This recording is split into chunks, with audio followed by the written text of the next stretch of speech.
Yeah, welcome to the first edition for the year of Yoruba Historical Conversation. And of course, it's a very uh, serious one to have something that happened last week as our talk, as what we are going to converse on today. And we have a tragic event of Ibadan explosion that happened in Bodija. And with we have Professor Olaniyi, who is here to discuss about the Ibadan explosion and the mining, what are the historical lessons that we can learn from migrants and the artisanal mining in Nigeria. So, and we have here on the screen also DG, who is going to give an opening remark about this particular event and welcome our guests to the program. You are welcome, sir. Thank you very much. Yes, sir. Prof, good afternoon, sir. Yes, sir. Good afternoon, sir. How are you today, sir? Very blessed. Thank you, Eshe. Thank you. Welcome. Thank you, Biodu. As you rightly posited, this is the first of the Yoruba Historical Conversation for the year 2024.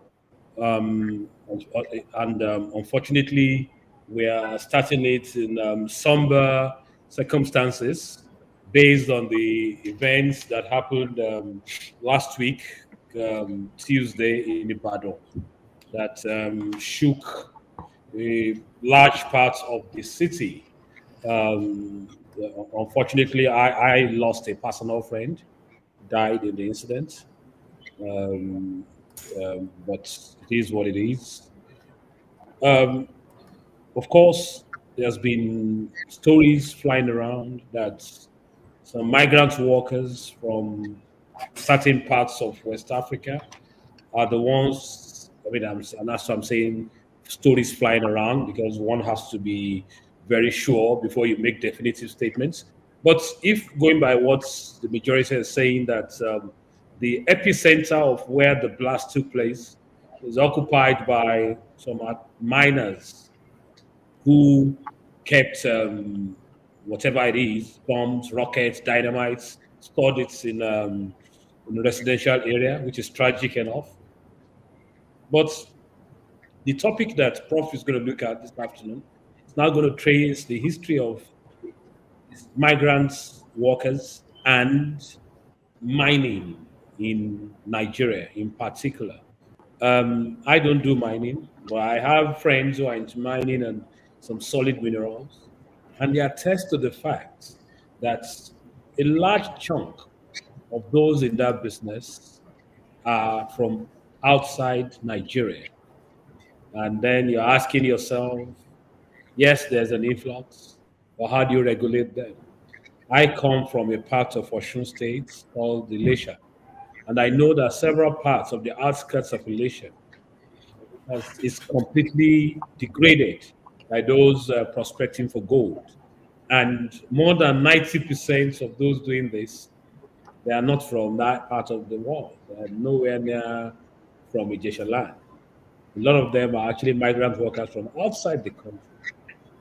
It's a shame that the type of federalism we practice at the moment allows people to travel to Abuja to collect a piece of paper, ostensibly called a license, when they travel down to my state or wherever to start digging and destroying the area without any recourse to the host state. As long as you can get your paper from Abuja, you have the authority over wherever you are digging and whatever you're doing. It is that authority that allows people to bring dynamites or whatever and store it in the residential area without the knowledge of the state government. I've read comments of people trying to say that, oh, what was the state government looking at? I said, those who are bringing in those rockets obtain their licenses from Abuja. They don't need the state government to do that. So if I get my license and I bring in 40 rockets and I put it under my business. There's no way the state will, they can't monitor. And Abuja cannot monitor everything. But let's just assume that for you to have that rocket, you must have a local government license. They can easily trace where you are storing and things like that. You see, I mean, and I'm not a lecturer, but the myriad of problems that our federal constitution has bestowed on us will continue to live a lie if we refuse to revisit and then restructure the country properly. Sadly, a Bodija can happen again elsewhere. Who knows the number of people keeping rockets at home? We don't know. It's only because this one exploded. But I'm glad that we have an intellectual, a professor of history here, who will even bring some intellectual sense into what has happened, trace the history, and hopefully also from what he says, we can then start looking at solutions on how to ensure that we don't have a recurrence of Bodija. Bodija is tragic enough. I went there personally, I saw it. It was like Gaza or Ukraine, the destruction to lives and property. But what will be the greater tragedy is if we don't learn any lesson and we do nothing. Who knows what the next one will bring or where it will come from? So, on behalf of Dawn Commission, on behalf of my colleagues, I welcome everyone here who is viewing and listening to Professor Rasheed Olaniyi, an expert from the Department of History, University of Ibadan. Once again, good afternoon. My name is Shaya Oyele, the Director General of Dawn Commission. Thank you. Thanks so much, sir. And so I would like to read a bit very short citations of Professor Rasheed Olaniyi. So Professor Rasheed Olaniyi is currently the head of Department of History, University of Ibadan. He's a distinguished professor of economics and social history at the university. So he's an accomplished author and has written a lot of works on like diaspora is not like home, community vigilantes in metropolitan Kano, and migration and the Haori Yoruba frontiers. He has presented academic papers globally and held fellowship worldwide, and has served as visiting scholars at universities like Kennesaw State University, USC. He's also a fellow of ACLS, and he has contributed significantly to literature on urbanization, migration, diaspora, labor, human trafficking, and social movements. So you are welcome, sir. He has also been one of our on-site Yoruba Historical Conversations. I think the 13th edition we had some years back. You are welcome, sir. Thank you very much for the introduction.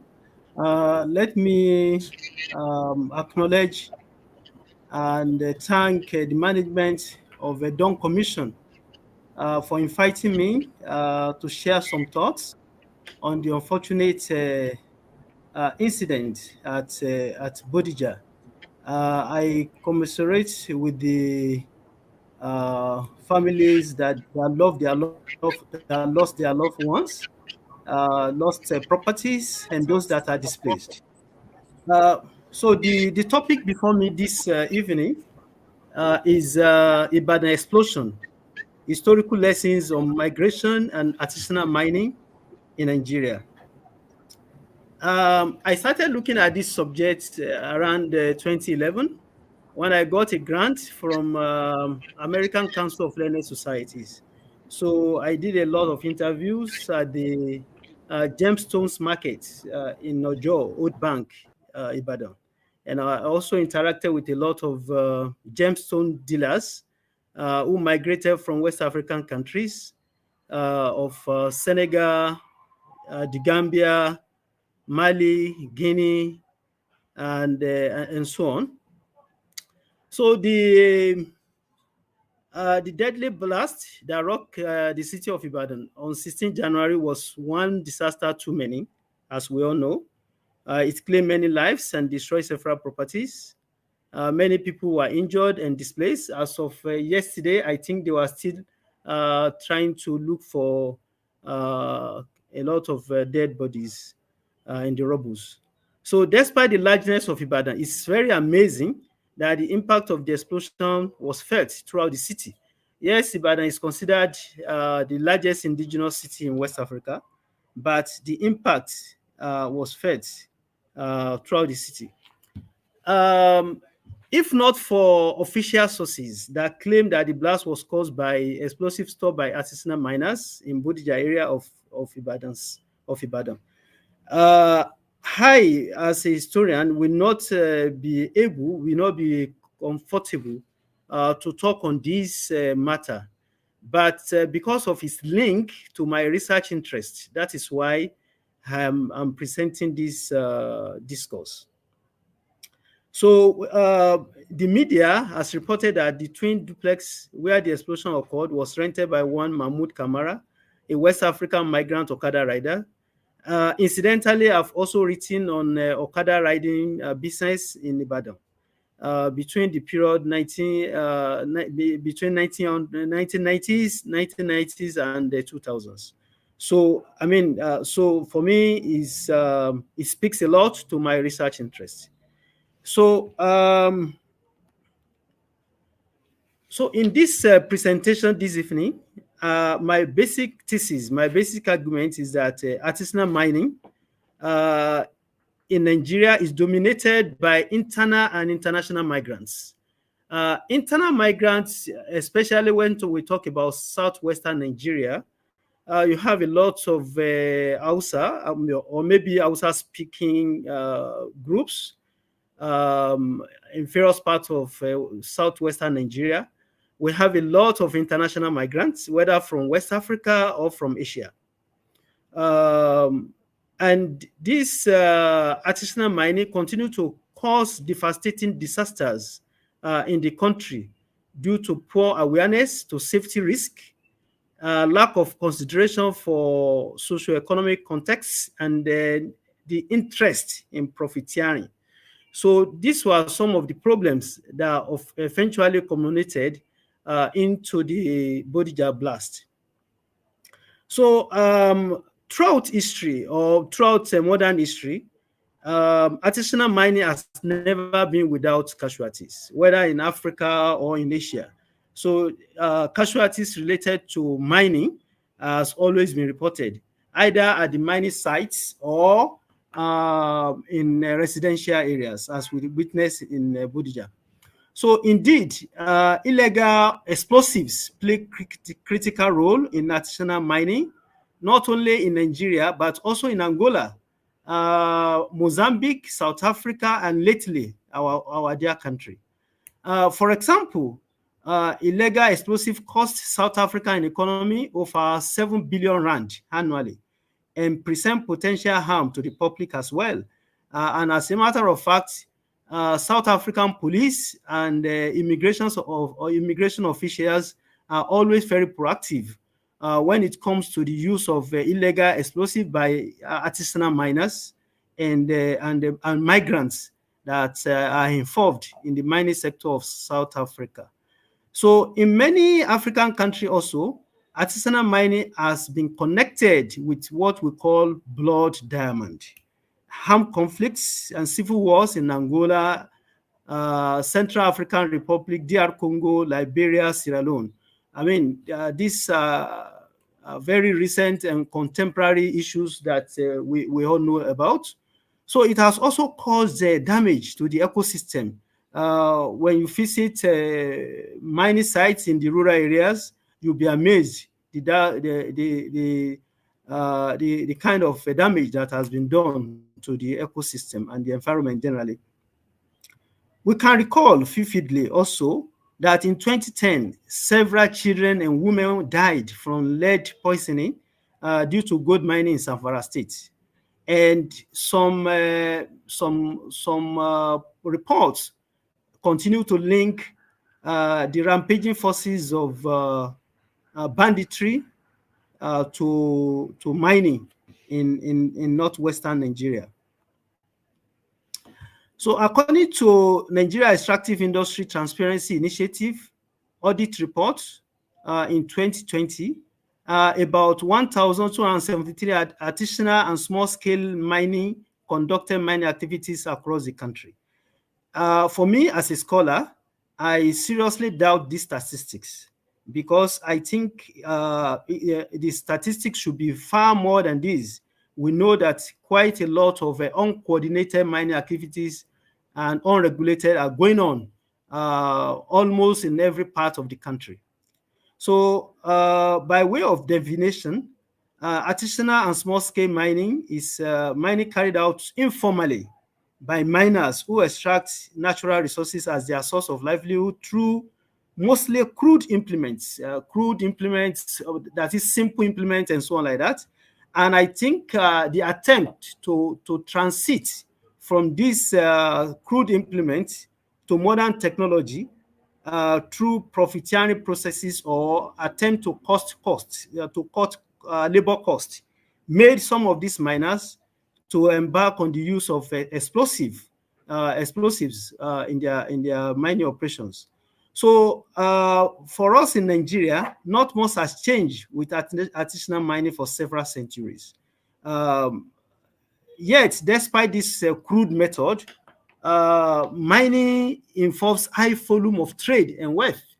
You know, there is a lot of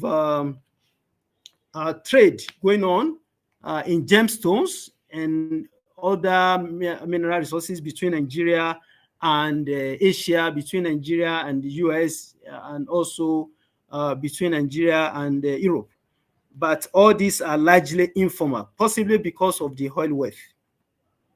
So in the last 2 decades of the 20th century, the city of Ibadan hosted migrant entrepreneurs from West African sub-region who are actively involved in the export of gemstones.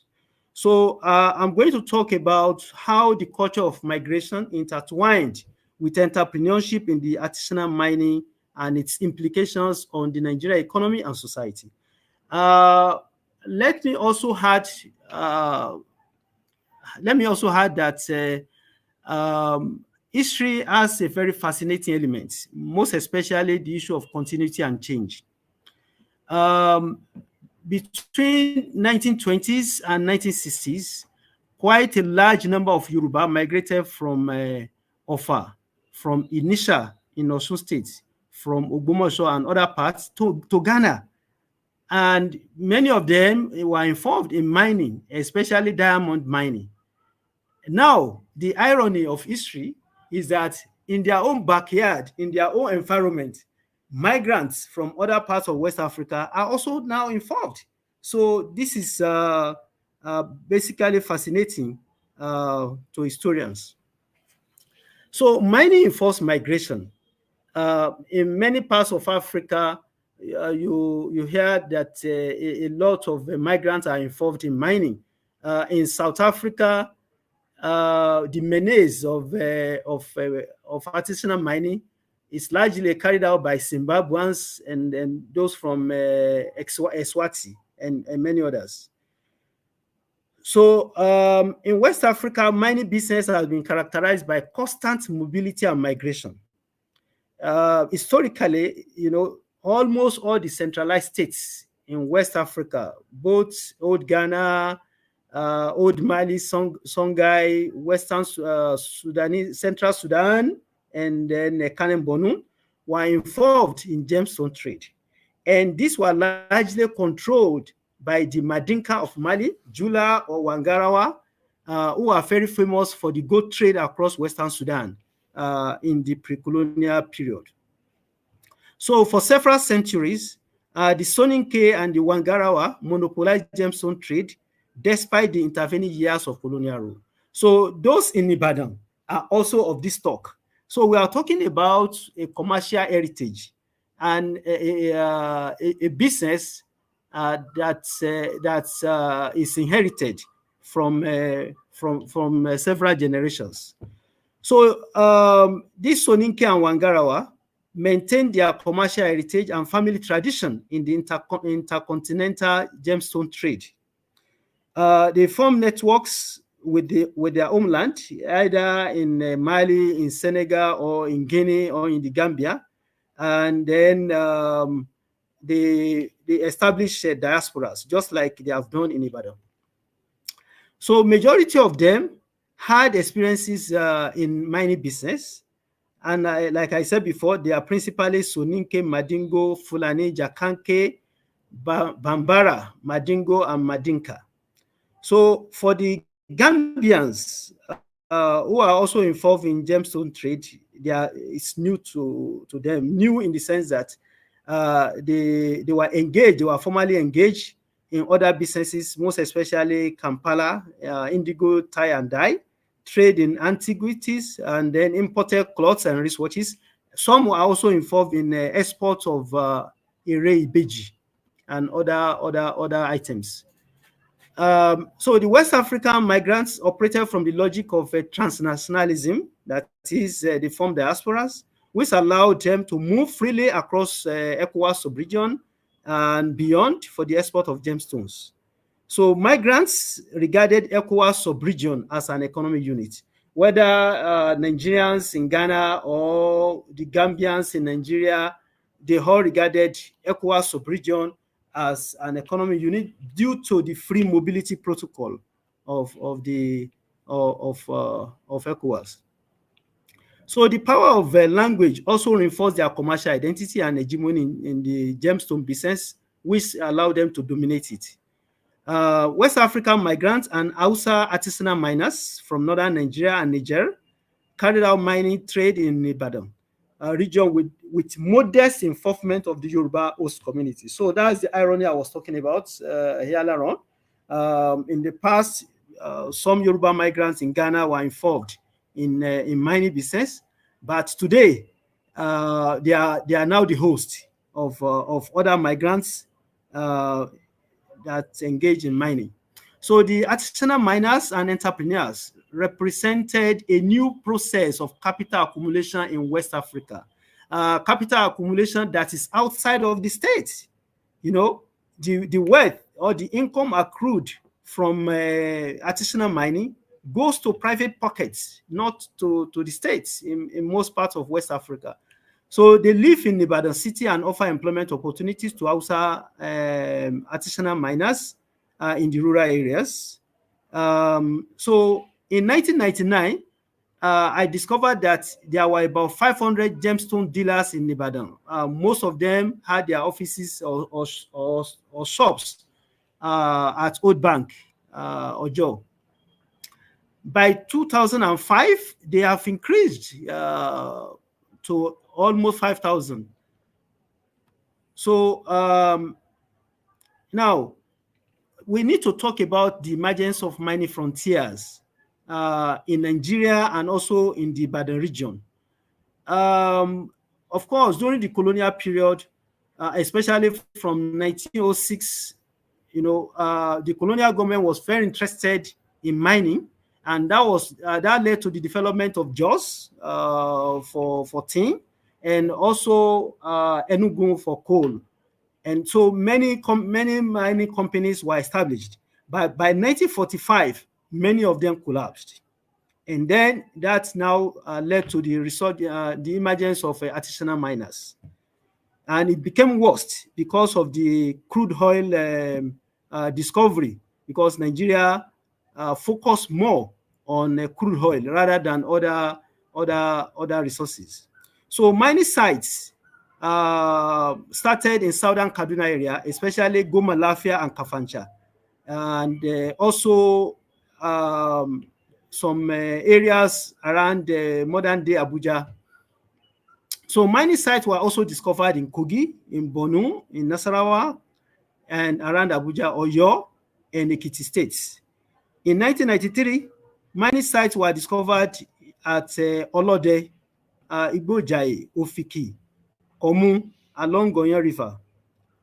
So, so a lot of influx of migrants occurred So the mining frontiers motivated migration of artisanal miners to the hinterland areas, such that they had the liberty to establish their own mining camps or mining communities at Agate and what they call Abuja Leda, as well as Ufiki. So they established their own independent communities where they govern themselves in Oyo State. So from the 1990s, migrants continued to move as their mode of livelihoods were threatened by civil wars, poverty, and famine across West Africa. Without education, because many of these migrant artisanal miners or entrepreneurs are without formal education and capital for business. So it was difficult for most of these youths to survive in their own countries. So in 2011, for example, when I was doing my field work, a 39-year-old Gambian told me that I cannot make it in my own country. So most of these migrants had lived in other African countries before settling down in Nigeria. I came across many of them who went to Libya during this period, but they were jailed. After their release from jail, they migrated to Nigeria to join the gemstones business. So many of them were also looking for dignity of labor to earn money from the gemstone trade.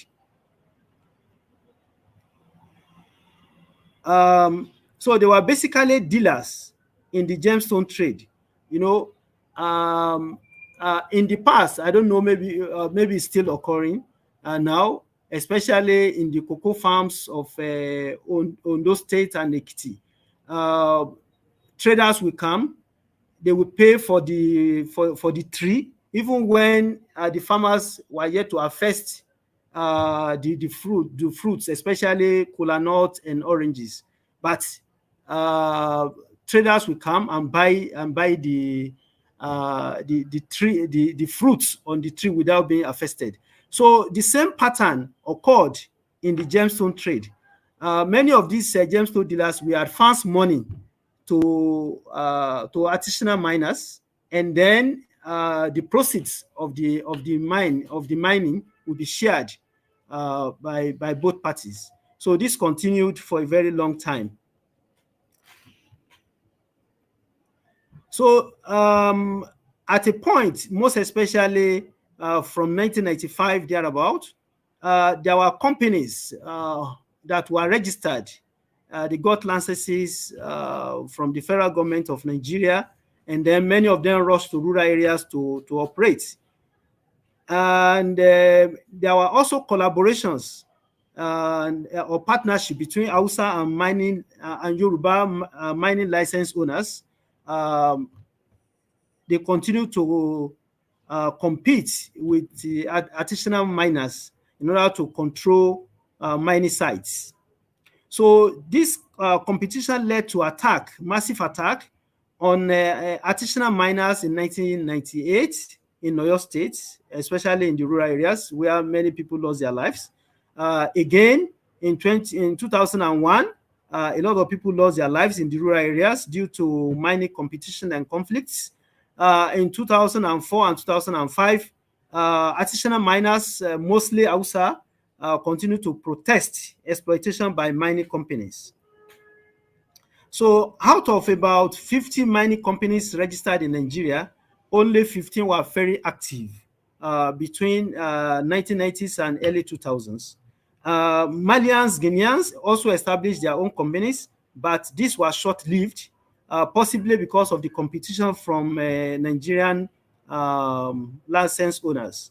Then few West African migrants formed partnership with Nigerian owned companies to survive in the sector. Okay, because many of them did not know the Nigerian way of doing business, so they had to partner. So gemstones passed through companies before it entered the market. That was the arrangement. Gemstones were also shared between artisanal miners and companies. So some West African migrants had artisanal miners supplying them with gemstones under the clientele arrangement. In some cases, artisanal miners often defaulted. In the process, many West African migrants lost their capital and became bankrupt. And that was even when some of them started buying Okada in the early 2000s. Some of them were also affected by the global financial meltdown and declining demand for gemstone in Asia. Some returned home, others migrated to Angola, Mozambique, and Zimbabwe, but left their families behind in Ibadan. Yes, in terms of social networks, yes, throughout its establishment, Ibadan has been very cosmopolitan, very hospitable to migrants. And this characteristics was also extended to West African migrants. For example, one of them told me that he migrated to Ibadan in 2000, and he said, "I have lived peacefully in Ibadan. It is a place where people like me."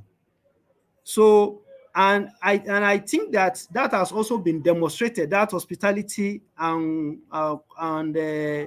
good neighborliness has been exhibited, especially in the aftermath of this explosion. So social intercourse in the neighborhood created transnational practices, especially in Ojo area, and also in Sabo, in Mokola, in Obasa, Omito Woju area of the city, and also in Orogun and Agbowo areas. So in 1994, these West African migrants that I'm talking about formed Gemstone Dealers Association. They also formed Mali Youth Association in Ibadan. Guinea Community Office was set up. The Gambia Commission set up an office also.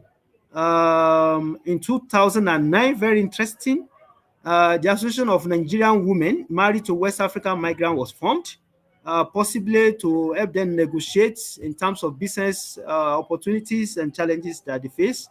I mean, what I'm saying here is that the relationship between these West African migrants and Yoruba host communities has been very robust and peaceful over the years. So, in conclusion, I am of the opinion that Nigeria must be kept safe from illegal explosives used by artisanal miners. There must be enforcement of international standards in the mining sector for the safety of the public and the ecosystem.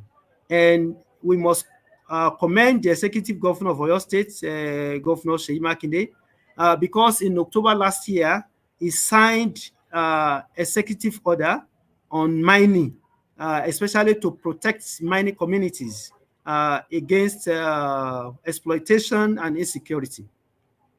So Nigeria must continue to formalize artisanal mining because the sector is highly unregulated and it involves a lot of risks and a lot of violence. There is also need to build knowledge and share understanding of the entire value system from mining to market. In the past, I think during Olusegun Obasanjo's presidency, an international gemstones market was established in Ibadan. But very interestingly, again, Buhari's administration also claimed to establish the same thing. And I was wondering, where is continuity in governance? So, this artisanal mining and trading must be well formalized, and then it must be well coordinated. Then there is need for proper monitoring of migrants, both, by all the MDAs, the ministries, parastatals, agencies, and the various units of the government must monitor the activities of migrants, given the experiences that many African countries witness in terms of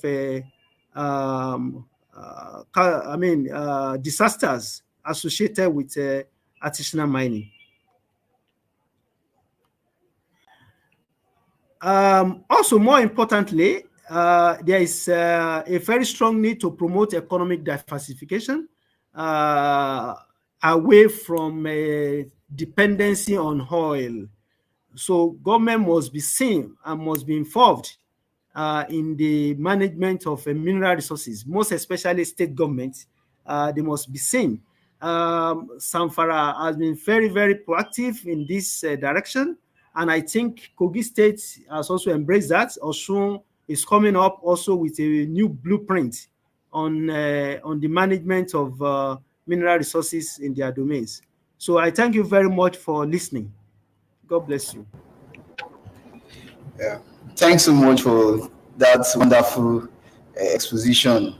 It has been, if you've taken us through the historical lane on how migrants have actually been so significant to this particular sector. And for the fact that it's even a sector in its own, we have a minister of mine and steel, we have a federal ministry of mine, steel and mining in Nigeria. So it makes it a critical sector to the economy. And we have issues like what happened last week.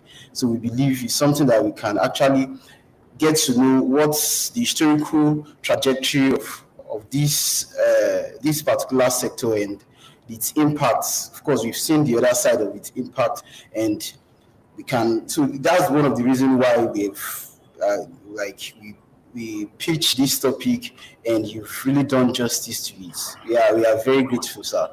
So I would like to entertain questions from our audience. Should they have any questions which regard what the topic is about? The topic is still the Ibadan explosion, historical lessons on migrations and artisanal mining in Nigeria. And like Prof has taken us even down to cultural, or should I say, what characterizes us as a West African in terms of migrations and even taking pleasure in mining.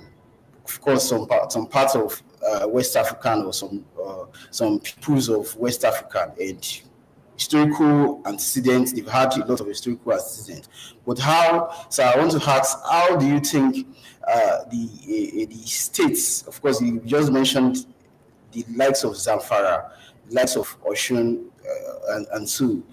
It says mine is still on the exclusive list of the federal government, like it's still under federal government control. Do states still have enough power to manage this particular sector, or even to collaborate in managing the sector with the federal government? Okay, thank you very much. I think states could be involved in the management of their of the mineral resources in their domains. Otherwise, it will be exploited by migrants, all kinds of people, even criminals could use the proceeds of mineral resources, of mining to create havoc and disasters in the community. So states can have their own companies and then liaise with the federal government in terms of the management of mineral resources in their domains. Yeah, companies could be formed, to manage these mineral resources. Yeah.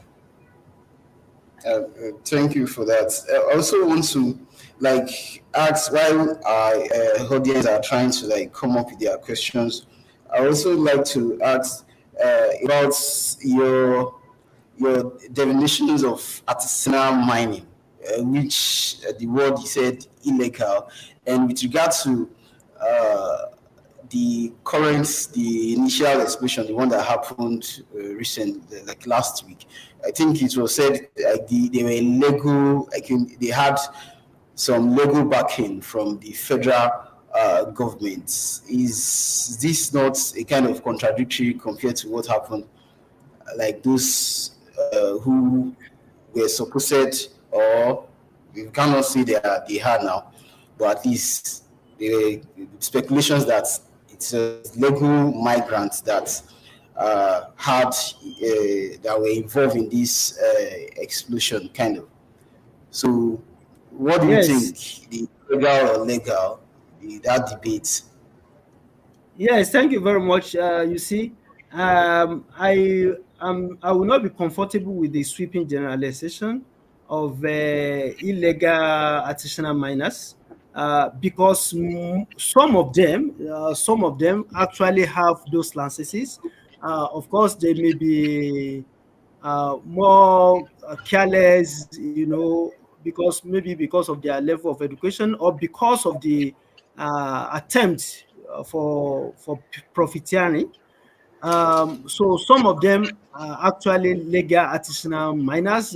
Many of them are licensed, uh, whereas many of them also hold fake licenses or they don't even have at all. So I mean, it's different kinds of stakeholders that you have in that sector. So I will not overgeneralize that, oh, all the artisanal miners are illegal, okay? Because we So, have a ministry that is regulating the activities. In fact, last in 2020, in 2022, federal government came up with one program that artisanal miners should form cooperatives, and then the government was about to give them loans. So which means that government also recognize the existence of these artisanal miners, okay? But maybe because of their large number, there could be other illegal miners who are also operating without being cautioned or arrested by the government. Thank so a question just like what I've asked is asking that from the audience, Oladipo Abiodun asks that do federal governments give mining license to artisanal miners? Yes, they give licenses to companies, registered companies. So this registered company will now hire miners, artisanal miners to operate. These miners are just like laborers. They dig, they ensure that they come up with mineral resources, so gemstones and all. So it's not that every dig and every artisanal miner is given a license, but registered companies. So there is a link between the CAC, Corporate Affairs Commission, and also the Federal Ministry of Mines and Steel. Okay. So while we're still open for Okay, questions, Biado, can I ask a question? Can you hear me? as you can go ahead, sir. Okay. All right, Prof. Thank you very much for this insightful presentation. Your Thank you. the mining sector has always been like a shadow, a dark box to all of us. We just know there is some activity going on. We really do not know what it entails and all of that. And your presentation appeared to really validate or confirm that there is a lot to be regulated in that sector. For instance, from what you said, people will go to Abuja, get license. Their operational base is far away from Abuja, like DG said in his opening remarks. Whatever they do in their operational base is not known to the person who gave the license in Abuja. And that creates a lot of gap and gives room to it creates a lot of gap and gives room to a lot of uh, activities that needs to be regulated. Okay. Now my question is, I think we've lost him. I will.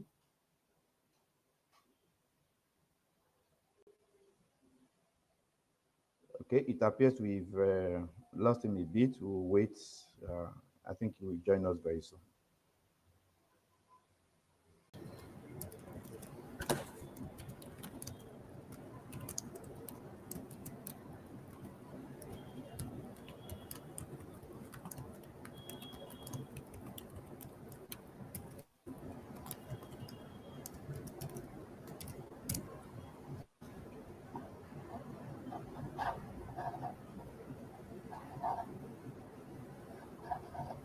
think we should wait a bit.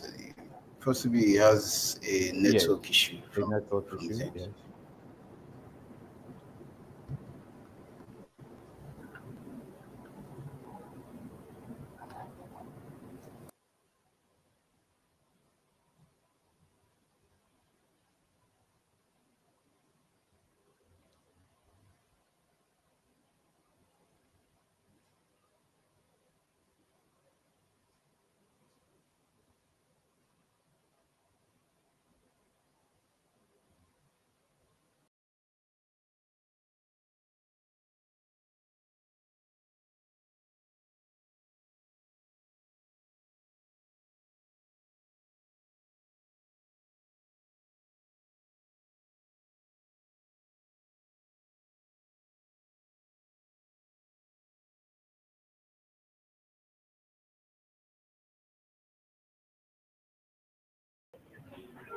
I think it's a network problem.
Hello, I can't hear you.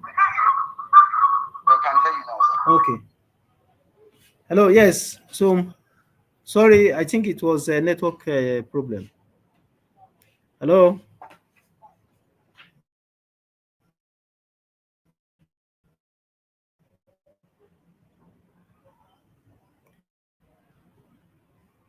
Hello.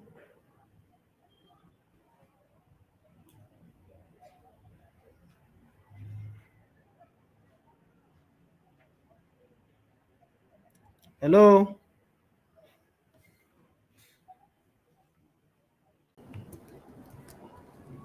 All right. So the question.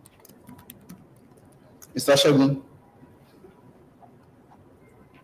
can you go on with your question?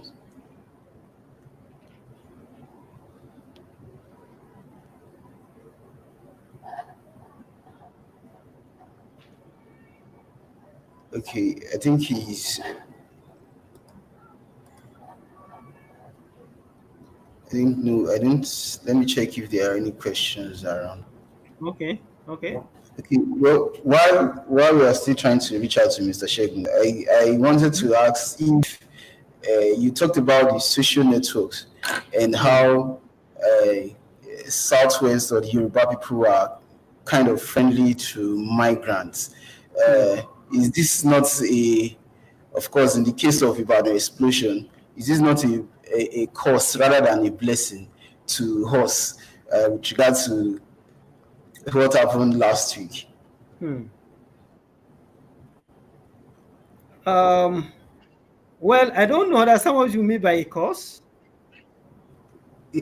Of course, we would have possibly that kind of explosion would have been averted if we had more, like we are so at alert, of course, and we understand the kind of occupations our migrants or migrants living amidst us engaged in.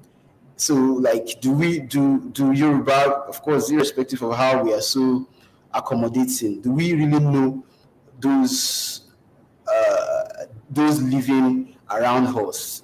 Is it so, of course, by historical understanding now, is this something that we've just been like that over time, or we are just trying to adopt.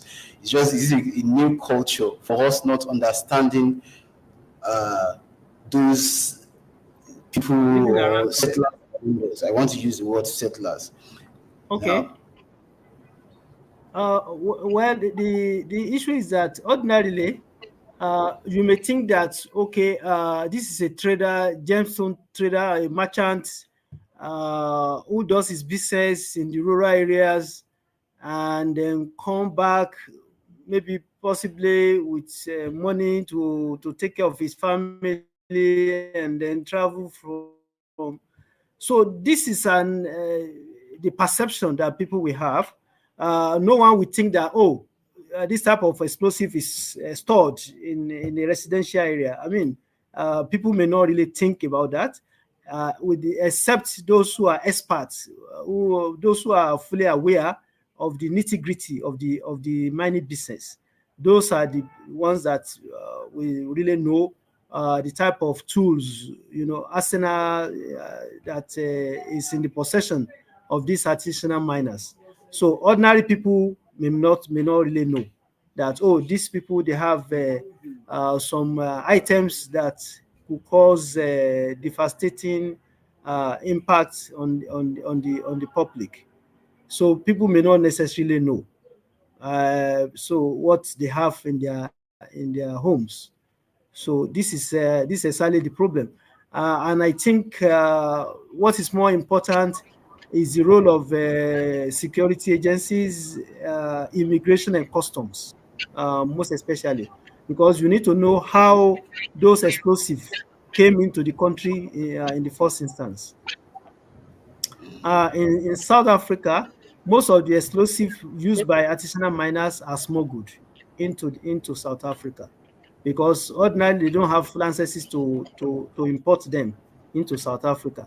But miners smuggled those explosives in order to use it in their own business.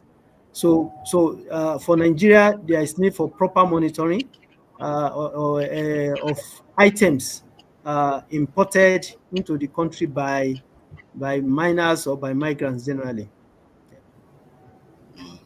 thank you. So I have questions from Oladipo Abiodun. Said, why is our mining sector not attracting big players that will mine based on international acceptable standard? And he also asks that, and what can be done by government to get more of institutional miners than artisanal miners in the sector? Then maybe I should also add this to it. Mr. Shegun, what he was trying to say then was like he has typed it now. He said it appears there is a lethargy on the part of government to regulate the mining sector, considering the huge gap in regulatory framework. In whose interest is this lethargy, and to what can we attribute it? Well, let me start from the last one.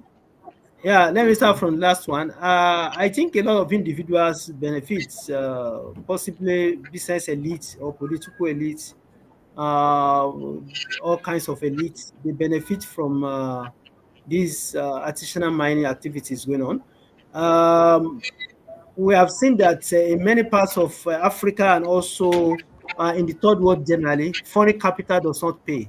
Foreign capital contributes very less to our own development. So rather than canvassing for foreign capital to invest in the mining sector, why can't indigenous entrepreneurs and investors,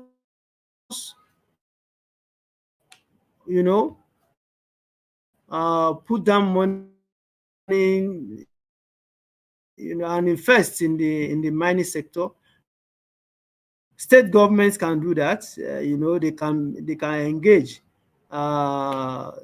in the mining sector, by getting approval from the federal government. So this is more important than getting foreign investors.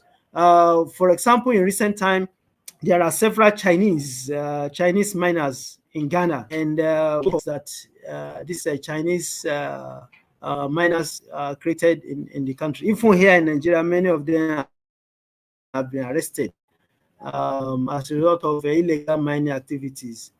And then, so it's more important to look inwards,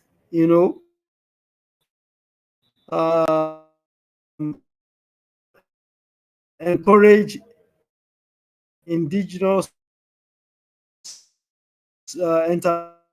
entrepreneurs and investors to come into the mining sector. That's better. Thank you.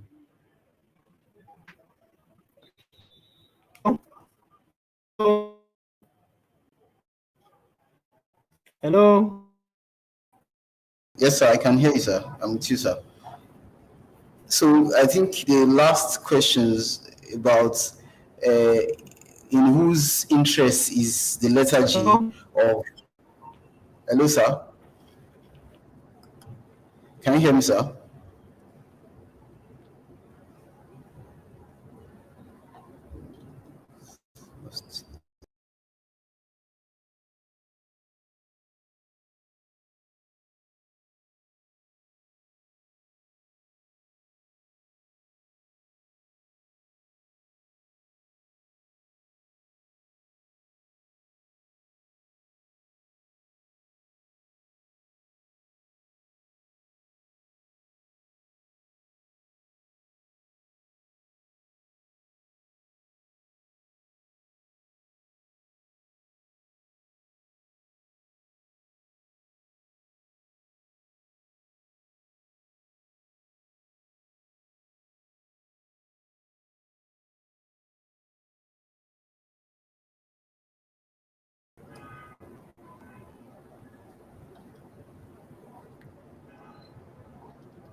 I think we've lost him.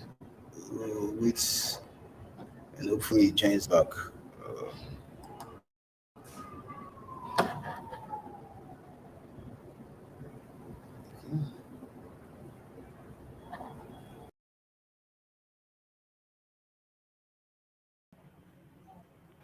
Hello.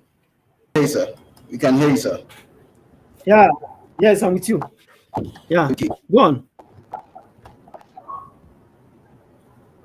So, like the last questions, let's just say this is the last question now.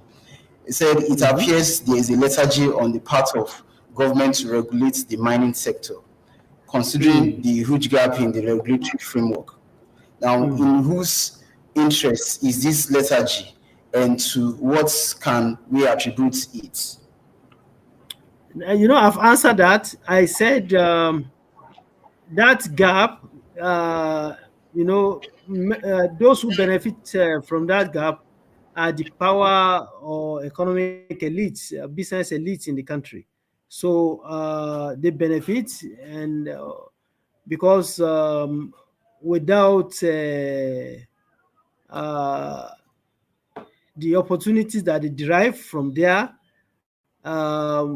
we're supposed to have had a very robust and well-coordinated mining sector in the country. Given the fact that we have very huge resources, we also have institutions, the MDAs are there to coordinate and also to regulate. Yeah.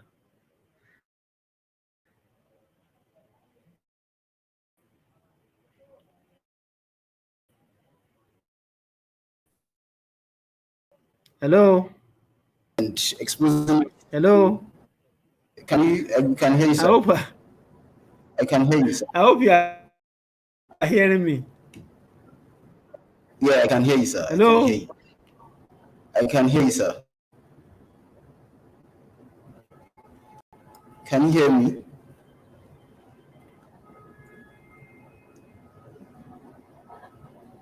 Can you hear me, sir?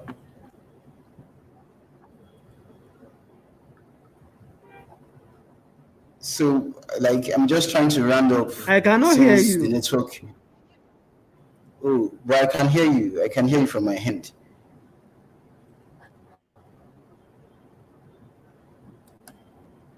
Hello.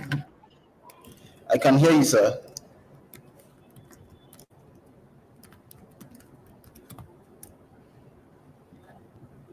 I can hear you. So maybe the network from your hand.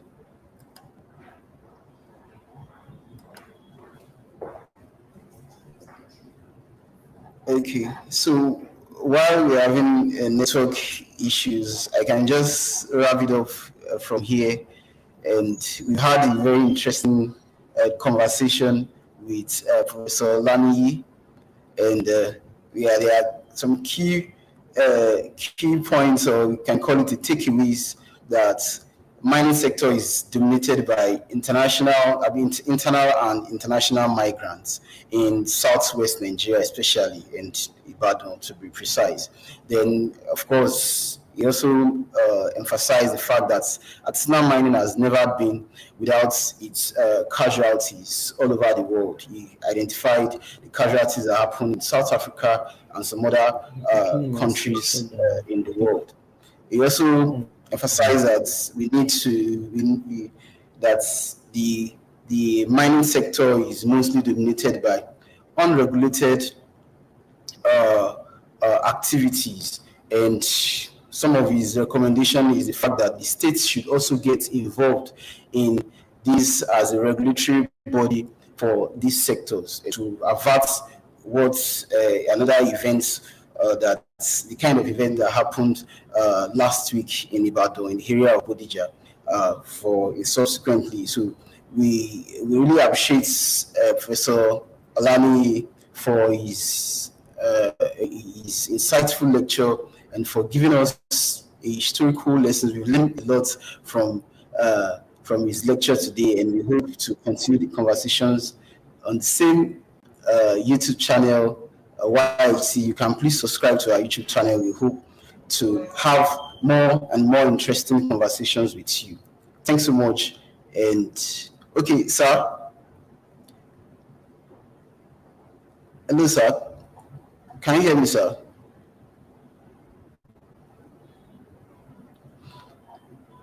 So we look forward to